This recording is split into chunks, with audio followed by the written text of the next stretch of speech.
Students, welcome to the online platform of Aimers online classes. तो जैसे कि आप सभी जानते हैं कि हम लोग जो है पिछले क्लास में आपका एक थ्योरम हमने देखा था, और वो थ्योरम क्या था? वो थ्योरम ये था कि चतुर्भुज के चारों कोणों का योग जो है 60 डिग्री होता है। तो होता है कि चतुर्भुज के चारों कोणों का योग 60 डिग्री होता है। तो क्यों होता है इसको जो है ना हमने पिछले क्लास में डिस्कस किया हुआ था। आज की क्लास में आपको क्या करना है, तो नॉर्मली अगर ध्यान से देखें तो आपकी चैप्टर 8 यानी पार्ट 8 में यानी चतुर्भुज में आपके 8 थ्योरम दिए गए हैं, 8 प्रमेय दिए हुए हैं। ठीक है, इन 8 प्रमेयों को जब तक आप समझ नहीं पाते हैं, इन 8 प्रमेयों को जब तक आप नहीं समझेंगे, उसको नहीं जानेंगे, ठीक है, तब तक जो है ना ये एक्सरसाइज में आप काम नहीं कर सकते। ठीक है, क्योंकि ये 8 थ्योरम के बेसिस पे, ये 8 प्रमेय के बेसिस पे आपके सारे एक्सरसाइज होंगे। ठीक है, तो सबसे पहले जो है ना हम लोग क्या करेंगे, बारी बारी से एक एक वीडियो के माध्यम से, एक एक वीडियो के थ्रू जो है ना हम लोग क्या करेंगे, आपके 8.1 प्रमेय 8.1 को सिद्ध करेंगे। फिर अगले वीडियो, दूसरे वीडियो के माध्यम से हम 8.2 करेंगे, और ऐसे ऐसे करते करते जो है ना हम लोग अपने 8 थ्योरम जो है 8 प्रमेय जो है ना हम लोग करेंगे, ताकि जो है ना आपको दिक्कत नहीं हो। और फिर भी ये जो 8 थ्योरम है, 8 जो प्रमेय है, ये आपको एग्जाम में भी आपको पूछा जा सकता है। इस 8 थ्योरम कहा देगा कि चतुर्भुज के 6.4 क्या बोलते हैं 8.4 प्रमेय को सिद्ध करें, या उसका स्टेटमेंट भी दे देगा आपको प्रूफ करने के लिए। तो अलग अलग वीडियो के थ्रू ये सारे अगर प्रूफ किया जाए तो प्रमेय को अगर हम सिद्ध करते हैं तो आपको जो है ज्यादा उसमें प्रॉब्लम नहीं होगा, या ज्यादा उसको खोजने में या सर्च करने में भी आपको कहीं से कोई दिक्कत नहीं होगा। ठीक है, तो इस वाले वीडियो में आज हम क्या करेंगे, इस वाले वीडियो में आज जो है आपकी जो एनसीईआरटी बुक है, जो आपका एनसीईआरटी बुक है उसमें यार रोड के थ्रू जो आपका एनसीईआरटी बुक चलता है, उसमें प्रमेय 8.1 में कहता है कि किसी समांतर चतुर्भुज का एक विकर्ण उसे दो सर्वांगसम त्रिभुजों में क्या करता है, दो सर्वांगसम त्रिभुजों में विभाजित करता है। ये हमको क्या करना है,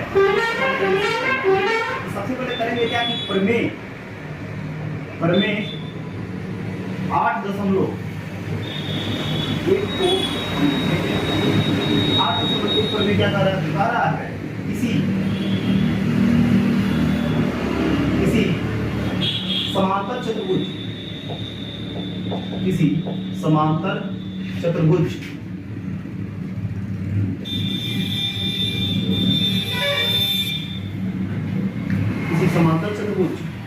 का एक विकर्ण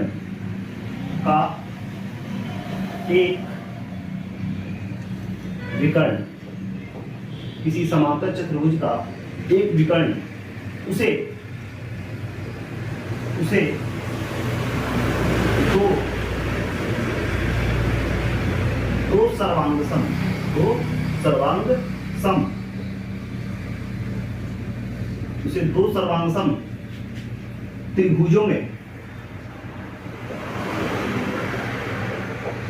उसे दो सर्वांगसम त्रिभुजों में विभाजित करता है, त्रिभुजों में विभाजित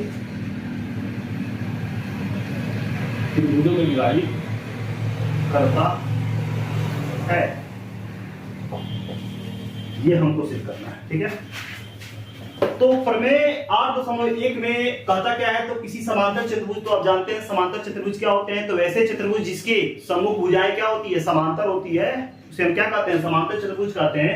तो उसका एक विकर्ण आप जानते हैं। ठीक है, एक विकर्ण जो है उसे दो सर्वांगसम त्रिभुजों में क्या करती है, विभक्त करती है, विभाजित करती है। ठीक है, तो सबसे पहले क्या करेंगे, एक हम समांतर चतुर्भुज बनाएंगे। ठीक है, तो समांतर चतुर्भुज बनता कैसे है, थोड़ा सा इसको स्लैंटेड करेंगे, तिरछा करेंगे, इसको भी थोड़ा तिरछा करेंगे, ये बनता है सब आयत।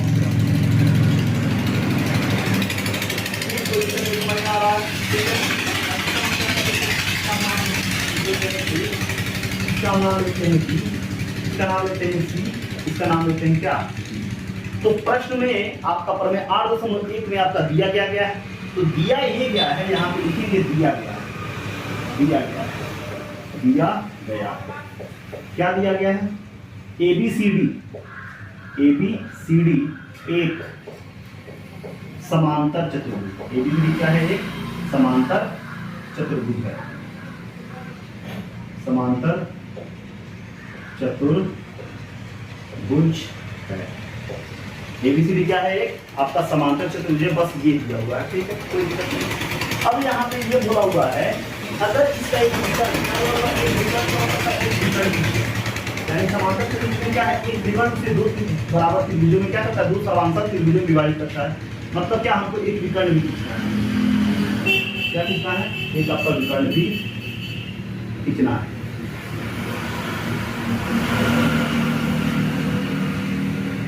तो हमने क्या किया, एक विकर्ण खींच लिया। क्या कर दिया? एक विकर्ण खींचा। तो ये दो त्रिभुज में तो डिवाइड हुआ, विभाजित हुआ, ठीक है। लेकिन हमको बताना है कि ये दोनों त्रिभुज क्या होंगे, सर्वांगसम होंगे। तो पार्ट 7 में पार्ट 7 में त्रिभुज में आपने सर्वांगसमता, पांचों सर्वांगसमता जो है ना आप पढ़े हुए हैं। जो पांचों सर्वांगसम किया है उन सबको पढ़े हुए हैं कि कैसे हम दो त्रिभुज को सर्वांगसम करते हैं। सर्वांगसम का मतलब तो आप समझते हैं, या फिर पुराना शब्द नहीं है। सर्वांगसम का मतलब तो आप साथ में पूरा सेवन चैप्टर यानी त्रिभुज आपने सारे चीज पढ़ लिए हुए हैं कि सर्वांगसम का मतलब क्या होता है, सभी भाग बराबर होते हैं, ठीक है ना, समझ में आ रहा है ना। और दो त्रिभुज को कैसे हम सर्वांगसम करते हैं इसका बिल्कुल जो है ना आपको पता होना चाहिए, और आपको 7 चैप्टर में पता भी है कि क्या होता है, ठीक है। तो जैसे ही आपका ये आपका समांतर चतुर्भुज है उसका हमने एक विकर्ण खींचा, जैसे जो है ना आपके क्वेश्चन में, आपके प्रश्न में यहाँ पे दिया हुआ है, ठीक है। तो जैसे ही यहाँ पे एक विकर्ण खींचा गया तो ये दो त्रिभुज में क्या हो गया, विभाजित हो गया, ठीक है। तो जैसे ही दो त्रिभुज में विभाजित हुआ तो यहाँ पे जो आपका एंगल ए है यानी कोण ए है, दो पार्ट में क्या हो गया, डिस्ट्रीब्यूट हो गया यानी डिवाइड हो गया। दो पार्ट में क्या हो गया, यहाँ पे आपका डिवाइड हो गया। फिर उसी तरह ये भी क्या होगा, दो पार्ट में डिवाइड हो गया। तो हम मान लेते हैं कि यहाँ का जो एंगल है इसको मान लेते हैं 1, इसको मान लेते हैं 2, ठीक, और इसको मान लेते हैं हम 3, और इसको मान लेते हैं क्या, हम 4 मान लेते हैं। क्या मान लेते हैं? आपका 4 मान लेते हैं, ठीक, कोई दिक्कत नहीं है, समझ में आ रहा है, ठीक है। तो हमको सिद्ध क्या करना है, यहाँ पे लिखेंगे तो सिद्ध करना है, तो सिद्ध करना है कि दोनों त्रिभुज जो होंगे वो क्या होंगे, सर्वांगसम होंगे। मतलब क्या, आपका एबीसी सर्वांगसम होगा किसके, एबीसी के। तो सिर्फ ये करना है कि जो आपका त्रिभुज एडीसी जो है वो क्या है, आपका सर्वांगसम है, कैसे, किसके, एबीसी के। ये हमको क्या करना है, सिद्ध करना है। तो जो थ्योरम हमको सिद्ध करना होता है, जो थ्योरम हमको सिद्ध करना होता है उसको हम लिखते हैं। यहाँ पे क्या लिखते हैं, आपको लिखते हैं प्रमाण। क्या लिखते हैं, प्रमाण। तो जो चीज हमको प्रूव करना है, यानी ये 8.1 पर में आपको यही कहता है कि ये आपका बना हुआ है एक समांतर चतुर्भुज है। क्या है, एक आपका समांतर चतुर्भुज है, कोई दिक्कत नहीं है। तो आप जानते हैं समांतर चतुर्भुज है तो AB जो होगा वो समांतर होगा किसके, CD के, और जो आपका AD होगा वो समांतर होगा किसके, BC के। ये आप पहले से ही आपको पता है, ठीक है। तो ये समांतर चतुर्भुज एक विकर्ण जो है उसे दो सर्वांगसम त्रिभुजों में क्या करता है, विभक्त करता है। इसको हमको प्रूफ करना है, तो जो प्रूफ करना होता है उसको लिखते हैं, यानी त्रिभुज ADC तथा त्रिभुज ABC में तो नॉर्मली अगर देखें तो आप यहाँ पे लिखेंगे AB, ठीक है। यहाँ पे सबसे पहले क्या करेंगे, हम जानते हैं कि यहाँ पे आपका AB समांतर है किसके, CD के, और क्या आपका AD समांतर है किसके, आपके BC के। किसके समांतर है, BC के समांतर बोला हुआ है। किसके समांतर है, तो BC के समांतर है। किसके समांतर है, तो BC के समांतर है, ठीक है। और आपका जो AC है, AC तिर्यक रेखा है। AC क्या है, तिर्यक रेखा है, यानी तीसरी रेखा है जो दोनों त्रिभुजों को क्या करिए, विभक्त करिए दो अलग अलग बिंदुओं पर। तिर्यक रेखा है, क्या है, तिर्यक रेखा है। तो आप जानते हैं कि ये इसके समांतर है, ये इसके समांतर है, और AC एक तिर्यक रेखा है। तो इसमें जो एंगल बनते हैं तो यहाँ पे हम क्या कह सकते हैं, एंगल जो 1 है वो एंगल 4 के, यानी कोण 1 यहाँ पे लिखेंगे, कोण 1 इक्वल होगा किसके, कोण 4 के। और कैसे, तो यहाँ पे हम कह सकते हैं क्या, अंतः एकांतर कोण। जैसे ये ऐसे दिया हुआ है, ये ऐसे दिया हुआ है, ठीक है। तो आप जानते हैं, क्या जानते हैं कि ये वाला क्या बोलते हैं, अंतः एकांतर कोण का मतलब क्या, अंदर वाला। तो अंदर वाला कोण कौन है, यही तो है।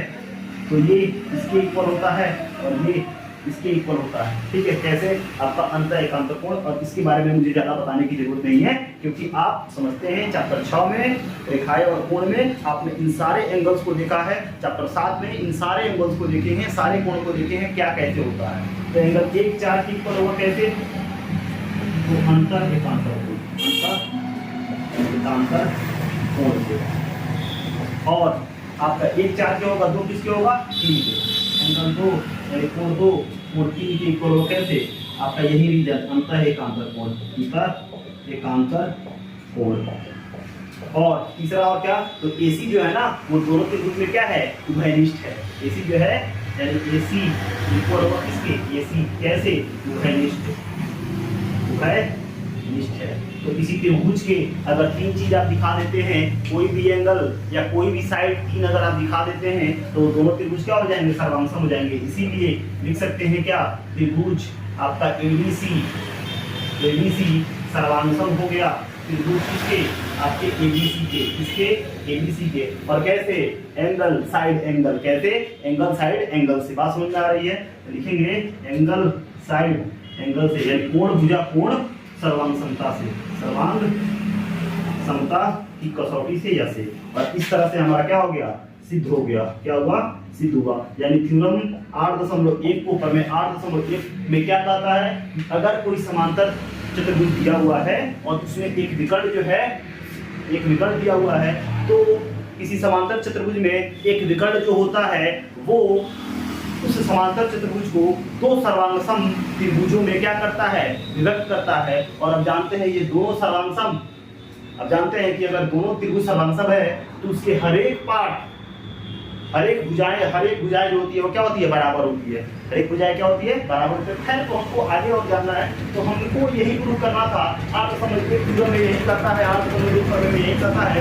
अगर एक समांतर चतुर्भुज दिया हुआ है, इसमें कोई विकर्ण किया गया, तो वो समांतर चतुर्भुज को, वो विकर्ण जो होता है, यानी समांतर दिए गए समांतर चतुर्भुज को जो विकर्ण होता है उसे वो सर्वांगसम त्रिभुज में क्या करता है, विभक्त करता है। इसको कैसे प्रूव करना है आपने देख लिया। और इस तरह से हमारा क्या हो गया, 1.1 यानी प्रमेय 8.1 सिद्ध हो गया। ठीक है, इसमें कहीं से कोई दिक्कत नहीं है। अगर आपको वीडियो पसंद आया तो चैनल को सब्सक्राइब कीजिए, लाइक कीजिए और शेयर कीजिए। और इसी तरह से इंटरेस्टिंग वीडियो के लिए हमारे चैनल से जुड़े रहिए। और आपको डेली वाइज जो है ना, यानी डेली जो है ना, आपको नए नए वीडियो के अपडेट मिलते रहेंगे। इसीलिए हमारे चैनल से जुड़े रहिए। ठीक है, फिर मिलते हैं अगले क्लास में अगले वीडियो के साथ। Thank you.